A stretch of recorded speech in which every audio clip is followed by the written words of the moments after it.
आगे गए तो लोग कहने लगे देखो कितना कामी है कि पत्नी को ऊपर बिठा रखा है और नीचे खुद पैदल जाता है। माने कहने का तात्पर्य है कि संसार में जितने लोगों से बात करेंगे उतनी ही तरह की बातें आपको सुनने की मिलेंगी। ये सही है, वो सही है, ये उचित अनुचित का निर्णय हमसे नहीं हो पाएगा। इसलिए हमेशा साधक को एकांतवास, एकांत का ही संग करना चाहिए।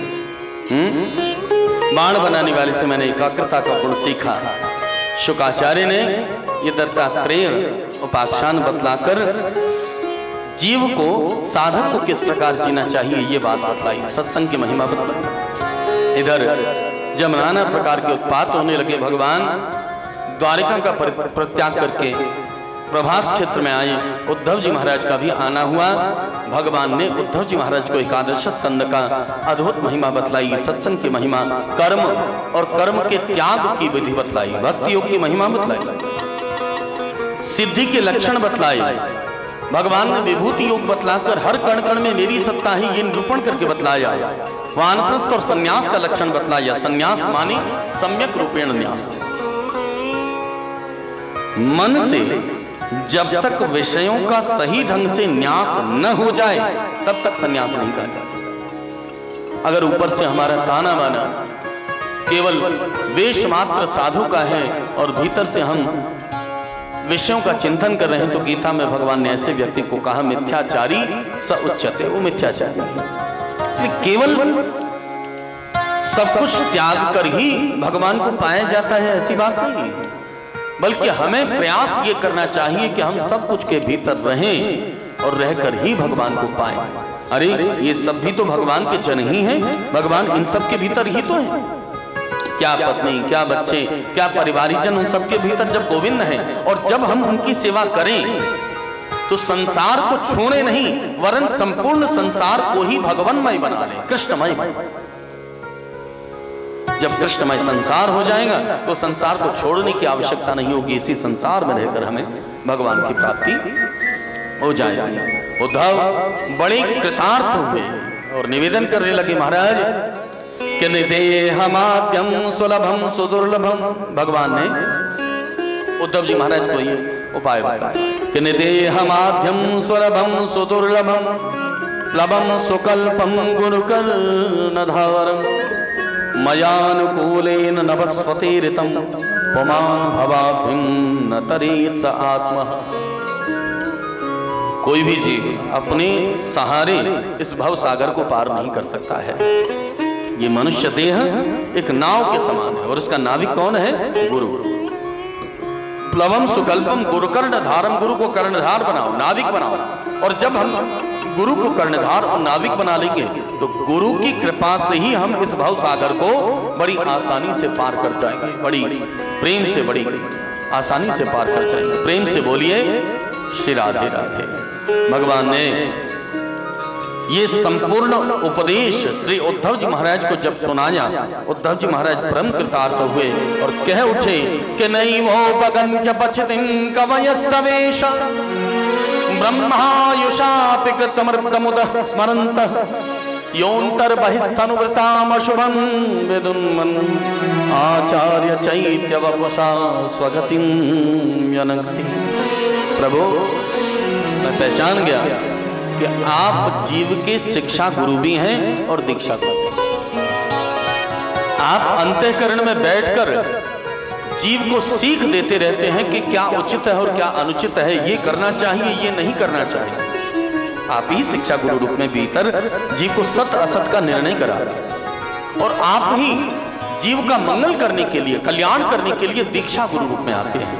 आप ही भीतर हैं, आप ही बाहर हैं, आप ही शिक्षा गुरु हैं, आप ही दीक्षा गुरु हैं। बस आपसे इतर इस जगत में कुछ भी नहीं है। भगवान ने उद्धव जी महाराज को बद्रिकाश्रम जाने को कहा कि गच्छोद्धव मयादिष्टो बदर्याक्षम ममाश्रम तत्र पादतीर्थो ते स्नानोपस्पर्शने शुचिः।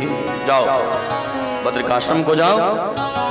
उद्धव जी महाराज ने भगवान को प्रणाम किया, बद्रिकाश्रम को चले जाने लगे। इधर लीला संवरण करने के लिए उद्यत भगवान श्री कृष्ण की सलाह से संपूर्ण यदुवंशियों ने निश्चय किया कि अब द्वारिका में शापवश उपद्रव होने लगे हैं। तो चलो शाप मुक्त होने के लिए हमें प्रभास क्षेत्र में चलना चाहिए। वहां पर दक्ष के शाप से चंद्रमा को मुक्ति मिली थी, इसलिए हमें भी इस शाप से मुक्ति पाने के लिए प्रभास क्षेत्र में चलना चाहिए। वहां आए, यहां आकर भोक्त्वा पीत्वा च वारुणी मदिरा पी, और मदिरा को पीकर जिस मूसल के चूर्ण से एरका नाम की घास उगाई थी उसे उखाड़कर एक दूसरे पर प्रहार करने लगे। बलराम जी ने बहुत रोका, लेकिन रोकने पर भी नहीं माने। चतुः पंचावशेषता, कुछ 40-50 यदुवंशी बच्चे होंगे, बाकी सबका संहार हो गया, बाकी सबके संहार। भगवान को लेने के लिए दिव्य विष्णु दूत विमान लेकर आए। भगवान उस विमान पर बैठकर दिव्य धाम को पधारे। बोले भक्तवत्सल भगवान की जय। भगवान का देह तो नहीं मिला, उनकी रानियों भगवान ने चूंकि देवताओं के साथ में अपने धाम की महाप्रयाण किया है, इसलिए भगवान का शरीर तो नहीं मिला। लेकिन बलराम जी महाराज विशाल वृक्ष के नीचे बैठ गए, क्योंकि जरा नाम के व्याध ने जो शरसंधान किया, उस शरसंधान से उस मूसल के टुकड़े से जो बाण बना था, उससे जब शरसंधान किया तो भगवान के चरणों में लगा। जरा ने आकर भगवान से प्रार्थना की, क्षमा याचना की, महाराज मेरे से अनजाने भी अपराध बना है। अजानता महाराज, अजानता कृतमिदं पापेन मधुसूदनम क्षन्तुमर्हसि पापश्चोत्तम श्लोकमेन। मेरे से अनजाने भी अपराध बना। भगवान बोले जाओ, इसमें तुम्हारा कोई दोष नहीं, मां भाई जरे निर्भय हो जाओ, भय मुक्त हो जाओ। जरा 3 परिक्रमा देकर स्वर्ग को चला गया और भगवान भी विमान पर बैठकर दिव्य धाम को पधारे हैं। बोली भक्तवत्सल भगवान की। बलराम जी महाराज ने अपने योग के द्वारा शरीर को वहीं रख दिया और आत्मा से भगवत धाम की यात्रा करी है। बोलिए भक्तवत्सल भगवान की। बलराम जी की पत्नियों को उनका मृत शरीर प्राप्त हुआ, उस शरीर को साथ में लेकर सभी रानियां सती होने के लिए उद्यत हुई और उसी शरीर के साथ सब के सब जलकर उन्होंने अपने देह को भस्म किया। इस प्रकार भगवान ने अपनी लीला का संवरण किया है। सुखदेव जी महाराज कहते हैं, परीक्षित, जिस दिन से भगवान का स्वधाम गमन हुआ है उसी दिन से कलयुग का आगमन हो गया। और कलयुग में आते ही जो कलयुग के नाना प्रकार के दोष हैं, तो सारे दोष प्रकट होने लगते हैं। न कोई वर्णाश्रमी रहेगा, न कोई ब्राह्मण, न कोई वैश्य, न कोई क्षत्रिय, न कोई शूद्र, न कोई ब्रह्मचारी, न कोई गृहस्थ, न वानप्रस्थ, न कोई सन्यास। जब कलयुग जैसे जैसे बढ़ता रहेगा, सारे लक्षण लगभग नष्ट होते चले जाएंगे, लगभग नष्ट होते चले जाएंगे। और जो अयोग्य हैं, जो अत्याचारी हैं, अराजकों का चारों तरफ राज्य फैला रहेगा। लेकिन परीक्षित, इस कलयुग में लाख दोष सही, लाख दोष सही, इसमें केवल एक इतना बड़ा गुण है, इतना बड़ा गुण है कि उस एक गुण के चलते सारे जितने दुर्गुण हैं, जितने अवगुण हैं, वो सब के सब उसके नीचे दब कर बस हो जाते हैं। इतना प्रभावी है। कौन सा गुण है कि कलेर दोष निधे राजन अस्ति ये को महान गुण कीर्तनादेव कृष्णस्य मुक्त संग परम रजेत। कीर्तनादेव कृष्णस्य मुक्त संग परम रजेत। कृते यध्यायते विष्णुं त्रेतायां यजतो मखैः द्वापरे परिचर्यायां कलौ तद हरि कीर्तना, कलौ तद हरि कीर्तना। हरियुग में, अन्य युग में जप तप स्वाध्याय संयम इत्यादि ये सब साधन थे, लेकिन कलयुग में केवल हरिनाम संकीर्तन, केवल महामंत्र, केवल हरिनाम संकीर्तन के द्वारा ही हम अन्य युगों के समस्त साधनों के पुण्य को प्राप्त कर सकते हैं। भगवान ने यहाँ पर अपनी कीमत को घटाया, क्योंकि अन्य युगों के उन जब तप स्वाध्याय तपस्या को अब हम कर नहीं सकते हैं, क्योंकि मनुष्य शरीर अत्यंत जर्जर होता जा रहा है। मन हमारा उस प्रकार का नहीं रहा, शुद्ध नहीं रहा, और मन अगर शुद्ध है तो उस प्रकार की अभिरुचि नहीं है। शरीर अगर सब कुछ ठीक है तो हमारा उस प्रकार की अभिरुचि न होने के कारण हम उस तरफ रुझान नहीं कर पा रहे हैं। क्या करें। इसीलिए इस कलयुग में भगवान ने अन्यान्य सारे साधनों को गौण करके केवल हरिनाम संकीर्तन को ही प्रधान बतलाया कि जितने अन्य साधन हैं उन समस्त साधनों का फल तुम्हें केवल इस कलयुग में हरिनाम संकीर्तन से ही प्राप्त हो सकता है। केवल और केवल हरिनाम संकीर्तन। श्रीमन चैतन्य महाप्रभु ने कहा हरे नाम हरे नाम एव केवलम कलौ तो नास्तेव नास्तेव नास्तेव गतिरन्यथा। कलयुग में इसके अलावा कोई गति नहीं है, नहीं है, नहीं है। हरिनाम ही सार है, हरिनाम ही सार है। हरे Krishna Krishna Krishna Hare Hare Hare Ram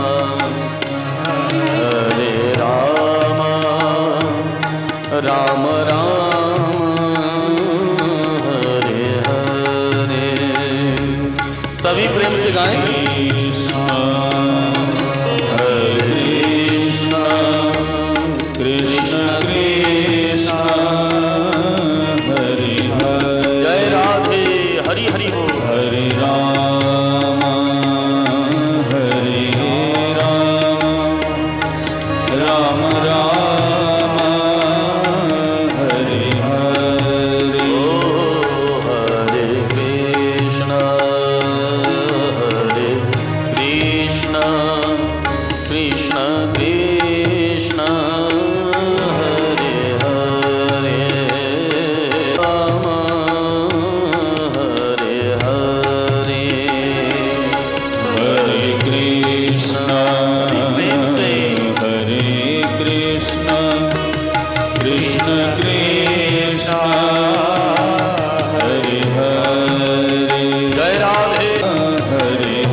remembrance of God. ये फ्लो जो है ये आगे दिन पर दिन बढ़ता चला जाएगा अगर हम भगवत नाम का उच्चारण करें। तो प्रेम से आइए सभी भावपूर्ण होकर, सभी समस्त चिंताओं से मुक्त होकर भगवत नाम का चिंतन में डूब जाएं, भाव से गाएं। हरे कृष्ण कृष्ण कृष्ण हरे हरे हरे राम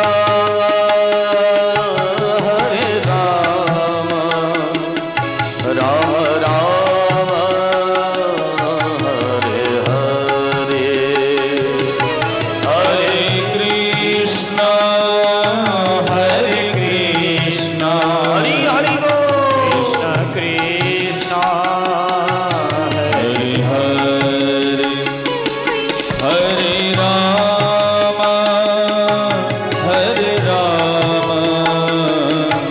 राम राम हरे हरे हरे कृष्ण कृष्ण कृष्ण कृष्ण हरे हरे हरे राम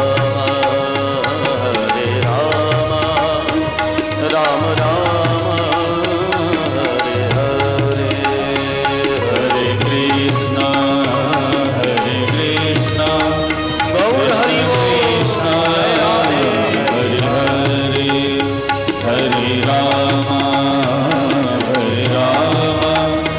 राम राम हरे हरे हरे कृष्ण कृष्ण कृष्ण हरे हरे हरे राम राम राम हरे हरे हरे कृष्ण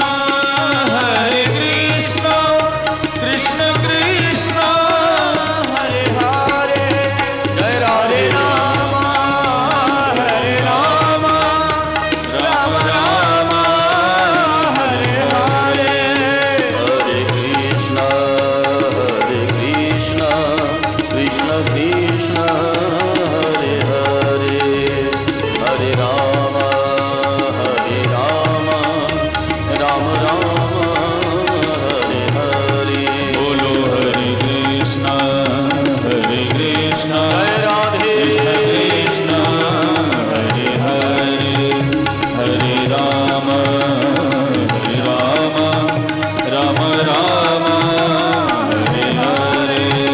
जय राधे राधे जय राधे राधे जय राधे राधे जय श्याम राधे जय राधे राधे जय राधे राधे जय राधे राधे जय राधे राधे जय राधे राधे जय राधे राधे जय राधे राधे जय राधे राधे जय राधे राधे जय राधे राधे जय राधे हरि हरि बोलिए भक्तवत्सल भगवान की जय। बलि दोष निधि राजन अस्ति एको प्राण एक ही गुरु। केवल और केवल हरिनाम, बस यही एकमात्र सब संसार है। क्योंकि God and his holy name are inseparable. भगवान उनके नाम में कोई भेद नहीं। अरे जब हम इस जगत के जीव होकर अपने नाम की प्रतिष्ठा की इतनी ध्यान रखते हैं, सारे जगत को चलाने वाले को अपने नाम की प्रतिष्ठा का ध्यान नहीं है। उसे हमसे ज्यादा है कि कहीं मेरा नाम कलंकित न हो जाए, कहीं मेरे नाम को किसी ने उच्चारण किया, पुकारा और मैं उसके पास न पहुंचा, मेरा नाम कलंकित न हो जाए, वो उसका ज्यादा ध्यान रखते हैं। विशेष जहां नाम वहीं नामी, जहां नाम वहीं गोविंद है। कलिक में केवल एक ही हिसाब। सुखदेव जी महाराज ने परीक्षित को इस अद्भुत नाम की महिमा को सुनाकर अब श्रीमद् भागवत की कथा को शांत। परीक्षित आज भयमुक्त होकर सुखदेव जी के समक्ष निवेदन करते हैं, जैसे दोस्ती अनुग्रहीतोस्ति भवता करुणात्मना शांतो यच्च मे साक्षात् अनादि निधनो हरि। शांतो यच्च मे साक्षात् अनादि निधनो हरि। दोस्ती अनुग्रहीत, मैं परम अनुग्रहीत हूं, मुझे और कुछ नहीं चाहिए। परीक्षित महाराज ने सुखदेव जी को प्रणाम किया, षोडशोपचार से पूजन किया, सुखदेव जी का महाप्रयाण हुआ, सुखदेव जी ने भगवत नाम किया। बोलिए श्री सुखदेव जी महाराज की जय। जैसे ही सुखदेव जी महाराज का जाना हुआ, भक्तराज परीक्षित आज भयमुक्त होकर निश्चिंत होकर बैठे। लेकिन इन सुखदेव जी की कृपा से श्रीमद् भागवत की कथा श्रवण करने का सौभाग्य हमको मिला है। सुखदेव जी को थोड़ा सा प्रणाम करते हुए चले। जयपुर कही शरद माधुरी शरण जी का लिखा हुआ ये पद है जो सुखदेव जी के प्रणाम सूचक है। किया गया है, आइए कि जो सुख मुनि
भागवत की सरिता को बहाने वाले सुखदेव जी, प्राण वल्लभा ब्रज गोपिन की प्रेम सुधा को, प्रेम कथा को कोई असगा तो बैठ गए।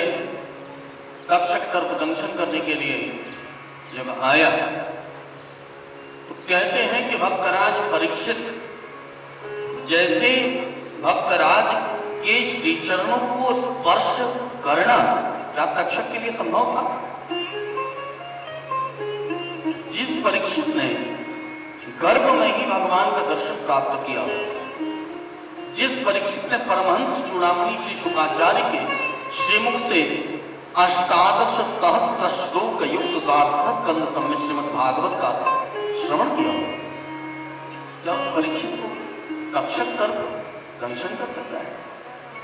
लेकिन हमारे वृंदावन के रसिक जनों ने ये निवेदन किया कि जब तक परीक्षित को तक्षक सर्प आकर दंशन करता, तब तक परीक्षित का देह मात्र यहाँ रह गया था, उनकी आत्मा निकलकर पहले ही भगवत धाम की यात्रा कर चुकी थी। बोलिए परीक्षित जी महाराज की जय।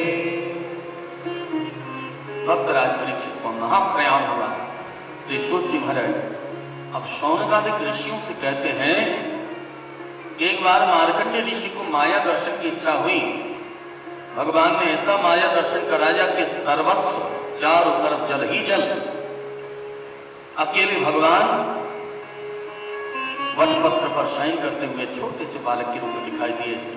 यही है भगवान की माया का स्वरूप कि जहां असत्य है उसे सत्यवत प्रतीत करा दे, जो मिथ्या है उसे सत्य प्रतीत करा दे। यही भगवान की माया, जो नहीं है उसे हाथ, यही भगवान ये समझाया। सूत जी महाराज ने अब शौनकादिक ऋषियों को श्रीमद् भागवत की पुनरावृत्ति करके सुनाई। जो लोग 7 दिन तक न सुन पाए हैं, वो अगर इसकी पुनरावृत्ति को सुन लें तो सारा पुण्य प्राप्त होगा। श्रीमद् भागवत के 12 स्कंद हैं। प्रथम स्कंद में 19 अध्याय 809 श्लोक हैं। व्यास नारद संवाद, पांडव की कथा, भीष्म पितामह के महान निर्माण की कथा, पांडवों का दिग्विजय, मनवंतरेषां कथा, निरोधो मुक्तिराश्रय, सर्ग विसर्ग, स्थान, पोषण, पोति, मनवंतर, ईशान कथा, निरोध, मुक्ति और आश्रय। भागवत के 10 लक्षण। जो तृतीय स्कंद से उनका एक एक लक्षण आरंभ होता है। तृतीय स्कंद में 33 अध्याय हैं। विदुर उद्धव संवाद, विदुर मैत्री मिलन, ब्रह्मांड की उत्पत्ति, काल की गति का वर्णन, वराह अवतार, हिरण्याक्ष वध, मनुष्य का जन्म, देवहूति, कर्दम विवाह और कपिलाष्टाध्याय का वर्णन करके तृतीय स्कंद को विश्राम किया। चतुर्थ स्कंद में 31 अध्याय हैं। सती चरित्र, वीरभद्र के द्वार दक्ष यज्ञ विध्वंस, भगवान शंकर की कृपा से यज्ञ पूर्ण हुआ। ध्रुव चरित्र, वेन चरित्र, पृथु चरित्र, पुरंजन उपाख्यान, पृथु के द्वारा यज्ञ, यज्ञ में नारायण का प्रादुर्भाव, ये चतुर्थ स्कंद की कथा है। पंचम स्कंद में 26 अध्याय हैं। प्रियव्रत की कथा, नाभि जी महाराज की कथा, ऋषभ देव जी की कथा, भरत जी महाराज की कथा, भूगोल खगोल का वर्णन और नरकों का वर्णन करते पंचम स्कंद को विश्राम किया है। षष्ठ स्कंद में 19 अध्याय हैं। नरकों से बचने के लिए अजामिल उपाख्यान बतलाया, नाम की महिमा बतलाई, दक्ष के द्वारा सृष्टि, नारद को दक्ष का अभिशाप, रुद्रासुर, चित्रकेतु उपाख्यान, ये सारी कथा सुनाकर षष्ठ स्कंद को विश्राम दिया। सप्तम स्कंद में 15 अध्याय नारद युधिष्ठिर संवाद, प्रहलाद चरित्र, नृसिंह अवतार, प्रहलाद के द्वारा वर्णाश्रम धर्म का निरूपण करके सप्तम स्कंद को विश्राम दिया। अष्टम स्कंद में कुल 24 अध्याय हैं। मनमंत्रों का वर्णन, गजेंद्र मोक्ष, समुद्र मंथन, वामन अवतार, मत्स्य अवतार, कच्छप अवतार का वर्णन करके इस अष्टम स्कंद को विश्राम दिया। नवम स्कंद में 24 अध्याय हैं। 12 अध्यायों में सूर्यवंश का वर्णन, 12 अध्याय में चंद्रवंश का वर्णन, क्योंकि भगवान श्रीमन नारायण द्वादशात्मा है। सूर्यवंश, चंद्रवंश, इक्ष्वाकु वंश में भगवान श्री राम का परम पावन चरित्र, अम्बरीश की कथा, मानधाता की कथा, सौभरी ऋषि की कथा, हरिश्चंद्र, सगर, परशुराम, नहुष, ययाति और यदुवंश में भगवान श्री कृष्ण के संपूर्ण चरित्र को श्री सुखदेव जी महाराज ने मात्र 2 श्लोकों में वर्णन किया। परीक्षित बोले, महाराज इतने से तृप्ति नहीं हुआ। तो भूमिका के तौर पे दशम स्कंद आरंभ हो रहा है कि कैसे हमें अब कृष्ण चरित्र को बड़े विस्तार से सुनना है। दशम स्कंद का पूर्वार्ध और उत्तरार्ध सबसे विशाल स्कंद है, जिसमें कुल मिलाकर 90 अध्याय। भगवान का जन्म हुआ, पोतरावध, शक्टासुर वध, तृणावत दावानल पान कालिया मर्दन वेणुगीत गोवर्धन लीला मथुरा गमन रजकवत तर्जी मालिक पर कृपा धनुष भंग कुलिया बीड़वध चाणू मुष्टिकवत कंसवत कालियावनवत द्वारिका गमन रुक्मिणी हरण मणिचोरी भगवान का विवाह प्रद्युम्न के जन्म शंबरासुर वध भौमासुर वध बाणासुर के साथ युद्ध निग राजा की कथा बलराम जी का ब्रजगमन शिशुपाल वध अक्र पूजा और सुदामा चरित्र सुनाकर इस 10वां स्कंद को विश्राम दिया। 11वां स्कंद जिसे मुक्ति स्कंद भी कहा जाता है। कुल मिलाकर 31 अध्याय हैं। ऋषियों के द्वारा यदुकुल का अभिशाप निमिषेश्वर उपाख्या नारद का द्वारिका आने वसुदेव वार्ता भागवत धर्म कृष्णोद्धव संवाद माया का स्वरूप दत्तात्रेय उपाख्यान सत्संग की महिमा कर्मयोग भक्ति योग यदुकुल का संहार उद्धव का बद्रिकाश्रम जाना और भगवान का निजधाम गमन ये एकादश स्कंद की कथा है। 12वें स्कंद में जो श्रीमद् भागवत का सबसे छोटा स्कंद है 13 अध्याय है। कलयुग के राजाओं का वर्णन युग धर्म की महिमा का वर्णन संकीर्तन के प्रधान का प्रलय का वर्णन सुखदेव जी का प्रस्थान परीक्षित का मोक्ष पुराणों की संख्या महापुराण के लक्षण और श्रीमद् भागवत की ये संक्षिप्त अनुक्रमणिका सुनाई गई है। इस प्रकार 12 स्कंद समेत 18 सहस्त्र श्लोक संबलित श्रीमद् भागवत की ये कथा विश्राम लेती है। बोलिए श्रीमद् भागवत महापुराण की जय। लेकिन अंत में श्रीमद् भागवत की अखंड गुरु परंपरा का वर्णन किया है। ग्रंथ का उपक्रम जहां पर हो उपसंहार भी वही होना चाहिए, तब जाकर ग्रंथ को प्रामाणिक माना जाता है। सत्यम परम धीमहि से श्री वेदव्यास महाराज ने इस श्रीमद् भागवत का आरंभ किया और सत्यम परम धीमहि पर लाकर विश्राम किया। कस्मै येन विभासितो यमतुलो ज्ञान प्रदीप पुरा तद्रूपेण च नारदाय मुरये कृष्णाय तद्रूपिण योगीन्द्राय तदात्मनाथ भगवद्राताय कारुण्यकः तच्छुद्धं विमलं विशोकममृतं सत्यं परम धीमहि। श्रीमद् भागवत वेद रूपी कल्पवृक्ष की सबसे ऊंची टहनी पर पका हुआ फल है